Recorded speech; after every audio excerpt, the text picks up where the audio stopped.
কিন্তু কোনো পধ্যে মাইনৰিটিক টিকেট দিলে নিজেকে দলে সংখ্যালঘু বিচাৰিব পাৰে দলে সংখ্যালঘু বিচাৰিলেই নহ'ব ৰকিবুল হুছেইনৰ যিটো দুৰ্গৰ পৰা কংগ্ৰেছ উৎখাত হ'ব আৰু আমাৰ বিজেপি ইয়াত প্ৰতিষ্ঠিত হ'ব যদি ভাৰতীয় জনতা পাৰ্টিৰ পৰা এজন সংখ্যালঘু প্ৰাৰ্থী এজন দিয়ে এনেকুৱা এজন প্ৰাৰ্থী দিব লাগিব যিজন ৰকিবুল হুছেইনৰ লগত টক্কৰ দিব পৰা এজন প্ৰাৰ্থী দিব লাগিব বিশেষকৈ চামগুৰি সমষ্টিত চাওক বিভিন্ন ধৰ্মৰ মানুহ আছে আমাৰ মুছলিম ধৰ্মৰ মানুহ পাৰ্চেণ্টেজ হিচাপত 56 আৰু আদাৰ্ছত আছে 46 এই আদাৰ্ছবিলাকে আমি দেখি আহিছোঁ 70 পৰা 80% ভোট দিয়ে আৰু মাইনৰিটিৰ পৰা তৰফৰ পৰা হায়েষ্ট যদি হয় 15 পৰা 20% হায়েষ্ট যিহেতুকে আমি এতিয়া শুনা পাই আছোঁ যে ইয়াত কিছুমান ব্যক্তিয়ে মাইনৰিটিৰ পৰা টিকেট দাবী কৰি আছে কিন্তু কোনো পধ্যে মাইনৰিটিক টিকেট দিলে নিজেকে যদি আদাৰ্ছত টিকেট দিয়ে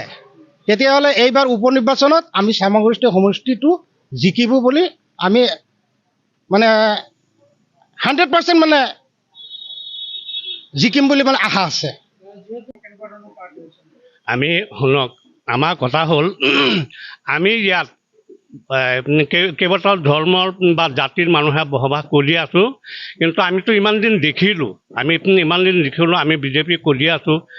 LJP কৰি আছোঁ কিন্তু আমি কোনো পৰ্যায়ত জিকিব নোৱাৰোঁ কিন্তু এতিয়া আমাৰ মাজত এজন যুৱ নেতা আছে যিজন আমাৰ পাৰ্শ্বৱৰ্তী হাজৰিকা এই পাৰ্শ্বৱৰ্তী হাজৰিকাক যদি আমাৰ এই চামগুৰি সমষ্টিত যদি প্ৰাৰ্থিত্ব হিচাপে দিয়ে আমি বহুত আশা কৰোঁ যে আমি পাছ কৰিম বুলি আমি জিকিম বুলি আমি আশা কৰি আছোঁ আচ্ছা দলে সংখ্যালঘু বিচাৰিব পাৰে দলে সংখ্যালঘু বিচাৰিলেই নহ'ব কাৰণ আমাৰ প্ৰাৰ্থিত্ব হিচাপত খালি যে দলে বিচাৰিলেই হ'ব তেনেকুৱা নহয় এই পাৰ্শ্বৱৰ্তী হাজৰিকাৰ ধৰক আমাৰ মুছলমান কওক বঙালী মানুহ কওক অসমীয়া মানুহ কওক চবৰ লগতেই মিলিজুলি তেখেত সোমাব পাৰে তেখেত তেনেকৈ ক'ব পাৰে সেইকাৰণে আমি এই পাৰ্শ্বৱৰ্তী হাজৰিকাক আমি বিচাৰোঁ যদি আমাৰ এই পাৰ্শ্বৱৰ্তী হাজৰিকাক যদি টিকেট দিয়ে নিশ্চয় আমি 100% আছে যাবলৈ আমি তেনেকৈ জয়যুক্ত হ'ব পাৰিম বুলি পাব চিয়'ৰ পাব এখেতে পাৰ্শ্বৱৰ্তী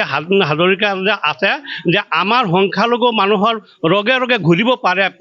এখেতে আমাৰ সুচিন্তা সুব্যৱস্থা কৰে আমি জানো আমি আমাৰ সৎ জ্ঞানে আমি এইটো জানো সেইকাৰণে আমি তেখেতক বিচাৰি আছোঁ আমাৰ বেছি ভোট নহয় অলপ 5-6 হাজাৰ ভোট এটা বেছি আছে কিন্তু কথা হ'ল কি সংখ্যালঘু মানুহে বিজেপিত ভোট আগৰ পৰা এনেই কম দিয়ে এইবাৰ হয়তো 25-26 হাজাৰ ভোট আমাৰ সংখ্যালঘু মানুহে দিছে কিন্তু এই 25-26 হাজাৰ ভোটতো আমাৰ সংখ্যালঘু প্ৰাৰ্থী এজন জিকিব নোৱাৰে যিহেতু আমাৰ হিন্দু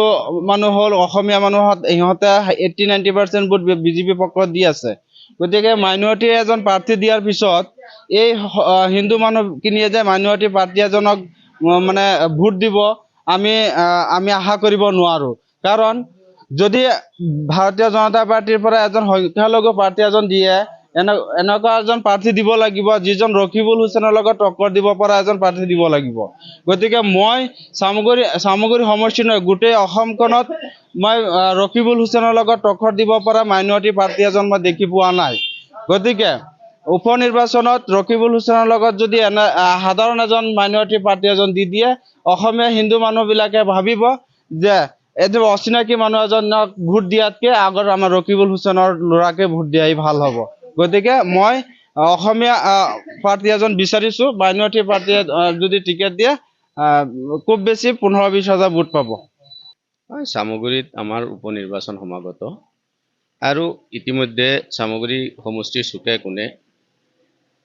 হিন্দু মুছলমান সকলো এলেকাতে মানে এটা কুচকাৱাজ আৰম্ভ হৈছে আৰু যি দেখা গৈছে যে এইবাৰ চামগুৰি সমষ্টিৰ পৰা ৰকিবুল হুছেইনৰ যিটো দুৰ্গৰ পৰা কংগ্ৰেছ উৎখাত হ'ব আৰু আমাৰ বিজেপি ইয়াত প্ৰতিষ্ঠিত হ'ব গতিকে যি দেখা গৈছে যে চামগুৰি সমষ্টিত এইবাৰ বিজেপিৰ ঢৌ বলি আছে আমি আশা কৰিছোঁ যে সকলো জনগোষ্ঠীৰ মানুহ যেনেকৈ আগবাঢ়ি আহিছে নিশ্চয় আমি এইবাৰ যদি ৰাইজে বিচৰা প্ৰাৰ্থী এজন আমাৰ হেৰিয়ে ওপৰ মহলৰ পৰা দিয়ে নিশ্চয় আমি ইয়াত ছাকচেছ হ'ব পাৰিম।